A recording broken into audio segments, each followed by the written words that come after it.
So last time we had a session with Ben from Acasta where we spoke about, do you still need an office post-COVID? I know that's a conversation that a number of studios are having. And taking that further now, we are starting to look at what infrastructure is needed for remote working long term. I think initially off the back of lockdown, everyone sort of moved quite swiftly to remote working, and now as we look at that more strategically, we want to support our members to make sure that they've sort of covered all of the considerations for that long-term remote working. So I'm delighted today that we're going to be talking about adapting your infrastructure for remote working, and I'm joined by Neville Louzado from Hyve Managed Hosting. Good morning, Neville. Would you like to maybe just introduce yourself and tell us a little bit about Hyve? Yeah, cool. Thank you, Rebecca. So hi guys. I'm Neville Louzado from Hyve Managed Hosting. My role within the company, I'm head of sales. So I work with, I've been with the company for just over 5 years now, managing the sales team, working very closely and collaborating with our marketing team, as well as our technical teams and other departments within the organisation. But yeah, today I guess we're looking at how people can adapt their infrastructure to working remotely, which is a massive trend at the moment, and a lot of things that people are considering. So yeah, I'm here to answer any questions today, and yeah, hopefully you'll find whatever I say today fairly useful and take some snippets away with you. Perfect. And I think it might be helpful if we just start by going back to the basics, and if you'd be happy to cover what we actually mean by the term infrastructure. Yeah, okay. So infrastructure is kind of a general term, but you can look at it from three, well, if we're looking at it in this kind of context, you can look at it at three aspects. So infrastructure, when people are working in an office, you look at the infrastructure there, which is the actual physical office itself, the desks, the chairs, when you look at it from a technical point of view, you're looking at people's laptops, workstations, any storage units that they have within the office, as well as internet connection to provide them internet connectivity to the outer greater world. But then you also look at people when they're working at home, again, similar sort of setup with their own physical infrastructure, as well as their laptops and workstations and their internet connection out. But then when you look at it from a data center point of view and a provider like Hyve, we're looking at our physical data centers, which we have globally, primarily in the UK. But then you're also looking at what's housed within that data center. So for ourselves, we've got racks of servers, we've got the network, the power, the heating, the cooling, off those racks, generators. There's so much that goes into it. A lot of people just think it's just a physical server itself, but there's so much more to wrap around, and that's the part of where Hyve comes in, which we fully manage for all users, so they don't need to have to worry about it. And is that a consideration that is for all businesses, or is it particular types of businesses that would sort of use a data center like that? Yeah, so not everyone requires a data center. Very small one-man band companies, generally just hosting a server within their office or at home will be sufficient. People then tend to move to a hosting provider when they need kind of mission critical uptime SLAs or support. So it's something that they can't manage themselves. And if a server was to be offline for whatever reason, it would be crippling to their business. So they're the kind of industries and companies that they're willing to invest in a hosting provider who will be able to support them on that journey. Brilliant. So if a company is thinking of moving sort of to remote long term, what are those sort of infrastructure considerations that they should bear in mind before deciding whether or not to give up that office? Sort of what would you need to think about, and how does that how is that different from if you were sort of in a physical office, I guess? Yeah, I guess it's a big change and a big shift in the dynamics in terms of the way that they work. There's a lot of companies now who are considering not returning to an office at all. Within my own network, I've got ex-colleagues I used to work with who are now at Microsoft and Google, etc. But they're not opening their office until the later half of next year, if that.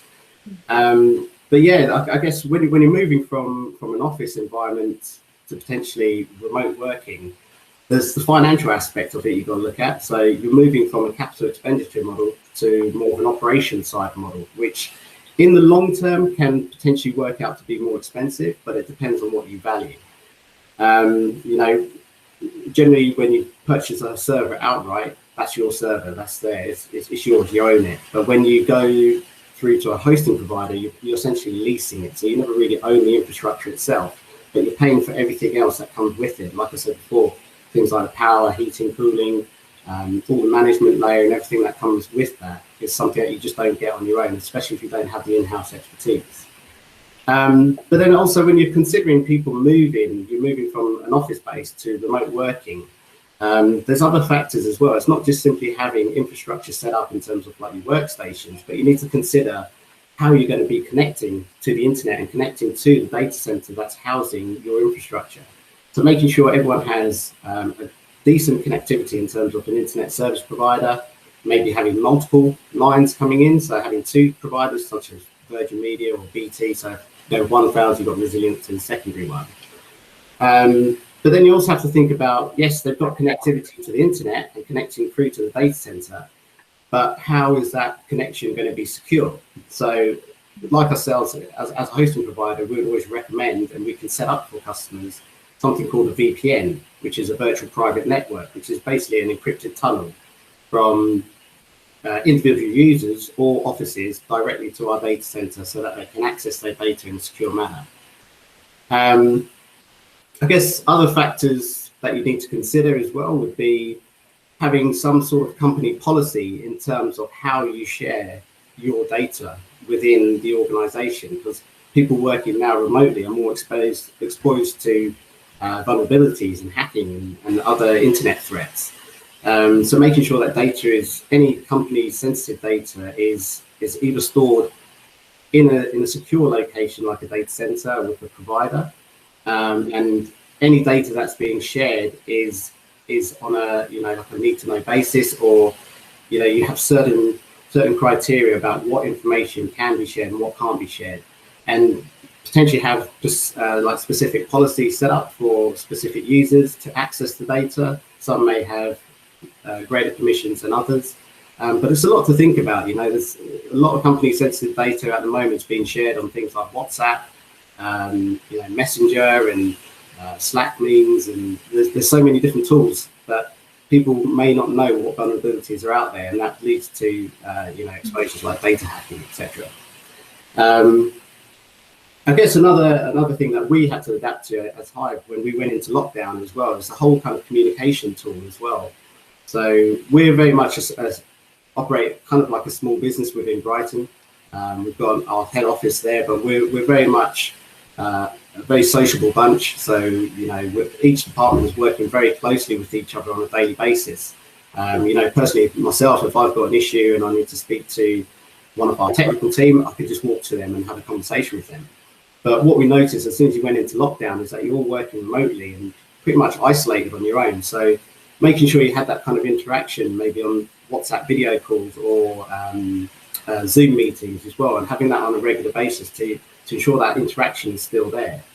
But also then you have to think about, do all employees that are working remotely have all the equipment that they need to as well? So if they're having to force to work from home, do they have the capital to go out there and buy their own desk and comfortable chair and you know, laptop and screens and things that they need to work and do their job properly? So I know some organisations are providing some funds, like they'll issue maybe 500 to a grand worth for employees to go out there and buy their own equipment so that they are fully set up. But again, that adds to their costs. It's adding to a huge outlay just to ensure people can work safely from a remote location. I've got so many questions from what you were just saying. There's so many sort of sparks that are coming up in my head. I think quickly on that issue of you know, setting up your long-term sort of remote working station. I know we've got posture people on the call with us today, and I'd be really keen to sort of follow up with them, because I think that's something that I hear companies talking about, wanting to support their employees to sort of work in a healthy way from home, and how you can sort of do that remotely if you can't get in to do assessments and those sorts of things. So that's a really interesting idea. Also, can I just check, when you were talking about sort of that security of the data and sort of the policies that companies could be sort of sharing with their employees to make sure that data is kept securely, are there places where people can find examples of those policies? Because there might be something that's quite difficult for a company to write if they've never done it before. Is there anywhere that you could sort of direct people to find examples of what those policies should include? I guess there is stuff stuff that you can definitely Google out there. But a lot of companies that, they'll have a compliance officer or some sort of compliance within their business, which has already been written to say how they should be sharing data. But I understand, most small businesses may not have that kind of resource available. But, there is plenty out there on the internet that you can research. But generally, it would come from an internal policy, really. Brilliant. And when you were talking about the sort of the internet service providers, I know that a big challenge that a lot of people have faced sort of with remote working is relying on their sort of household broadband. I know it's something that an issue that I struggled with, and even upgrading to the fastest we can for our postcode, we still have challenges. Is there any sort of, you were talking about dual lines that you can get into the home. Is that something that you would advise companies sort of supporting their employees to access, or do you have any sort of thoughts on that? Yeah, I'd say, it takes a lot for an internet service provider to go down, especially if you've got a weak connection or you're working in a remote location where, the infrastructure is not available. But yeah, it's quite easy to get a dual line into your home, but obviously then it does mean that you're paying for two ISPs. So yeah, it would be down to the company how they want to fund that, or if they want to fund that at all. But it's a minimal cost, but again, it is a cost to the employee. And then in terms of, so if a company has sort of, they've thought about their policies, they're setting up for sort of that remote infrastructure, how would that normally get handled in a business? Does it tend to be the responsibility of a certain person? Who would handle that in an organization? So generally most kind of mid to large organizations will have, an IT team or an IT manager. Some may even have an infrastructure manager who would be looking after that. And we found, a lot of conversations over the last, I'd say, 6 months or so has been with a lot of IT directors, IT managers, CTOs, and infrastructure managers. They're all, all of them are exploring what the benefits are now to having remote infrastructure set up for all of their employees. Because we just don't know how long this pandemic is going to last. And just making sure that, business is not going to be halted just because people need to work remotely. So, there's a lot of things to take into consideration. But we're here as a provider, we've worked with a lot of customers, large and small, and we've helped them migrate to the cloud so that they can have secure infrastructure to be working remotely. And we're happy to pick up those conversations and advise as best possible, as consultants. We're not there to do a hard sell and push the infrastructure on people, but we're there to advise them on best practice. So someone wouldn't necessarily need to know all the technical details if they're considering this. It can be something that, someone, because I think with a number of our members, that, they are on the smaller end of sort of headcount. They wouldn't necessarily have those IT directors, and a lot of those companies are finding their way through this themselves, which is why we're sort of running some of these events. So thank you for sharing your expertise on this. And so if they're sort of still navigating the way, and maybe they're not an IT person, they can sort of just maybe pick your brains on that. Yeah, absolutely. I mean, we work with people who are technical and non-technical.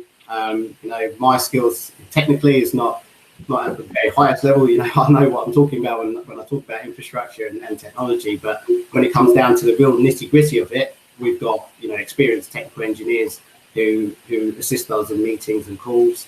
But generally, yeah, we can have conversations with people all levels of skills and knowledge of IT. Really.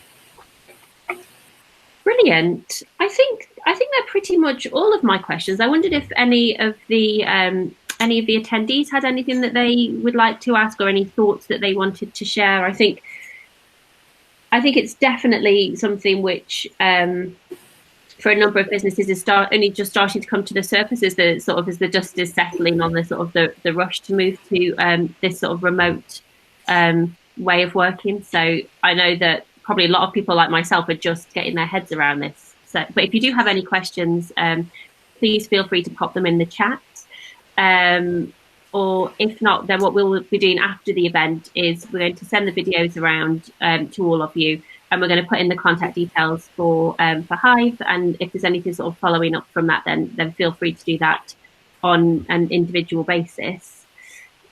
Was there anything that I haven't asked you that you'd wanted to? Oh, sorry, just one question coming in from Vicky. So Vicky says it's interesting to see the impact of long-term home working and the cost to the firm over the long term and the expectations from the staff. And I agree. And actually, I just made a note because I think it'd be really interesting for us to perhaps look at a session with Plus Accounting at how this might affect people's cash flows and move from sort of capital costs to operational costs and sort of any sort of financial implications of that. Because I think this move to remote working isn't just a logistical thing, but there's all of those financial implications that come with it that a company might need to think about, particularly around cash flow of those investments and the sort of the trade-off of the different options of those. Was there anything that I haven't asked Neville that you wanted to cover? I guess just things on, just touching back on kind of like data security as well, because having been working remotely and sharing data remotely, I think one other aspect as well that people need to consider is how they're sharing that data securely, and that when they're storing data, that they're only downloading files that they really need to, and if they are storing data, that it is always encrypted, or if they're sending data, that it's encrypted as well. So that was just one other point I wanted to make on the data side of things. But I think we've covered pretty much everything else. But happy to answer any further questions on this. Great. I'm aware I drink a lot of coffee and talk very fast, so I probably whizzed through a lot of that, but I think it's hopefully given everyone, I think Vicky's just sort of saying GDPR was obviously a topic that was on everyone's radar pre-lockdown, and whether the question from Vicky was, GDPR was a topic on everyone's radar. Does a policy just cover this for home working? So are there sort of, I guess, do you need to have different remote working than you would have had sort of in an office environment? Yeah, definitely. You would, especially if people are, like I said, if they were sharing sensitive information, especially customer information as well, if that's being shared to remote users and they're storing that locally, then that would impact GDPR policy. So you'd need to be very careful. Most organizations have a GDPR policy right now in place and pretty much have to. You would need to review that with compliance officers within the organization to make sure that you are adhering to the policies correctly. Brilliant, thank you. It feels like there's almost a whole session on just that as well. I think it's such a big topic that when you start to really delve into this, you can see all of the sort of the really important considerations for a long-term remote setup. So if anyone also has any other things that they'd like us to cover on that topic, then please do drop me a message. If it's either something you'd like to hear about, something that you'd like to talk about, then I think that, as I say, there's a huge amount here for us to discuss. So really keen to sort of continue to take that forward. But if there were no other questions for today, I'm always keen to sort of keep these as short and sharp as possible, but also I don't want to sort of leave any stone unturned, because I know Neville's a busy man and kindly given his time for us today. So if there was nothing else for this morning, then I think we will wrap it up there. We'll send the video to this event afterwards with the links to Hyve and to Neville, and also a blog that Hyve have put together for us as well. And then I will be in touch with some of you maybe to have some more follow-up events on this. So thank you all very much for your time this morning.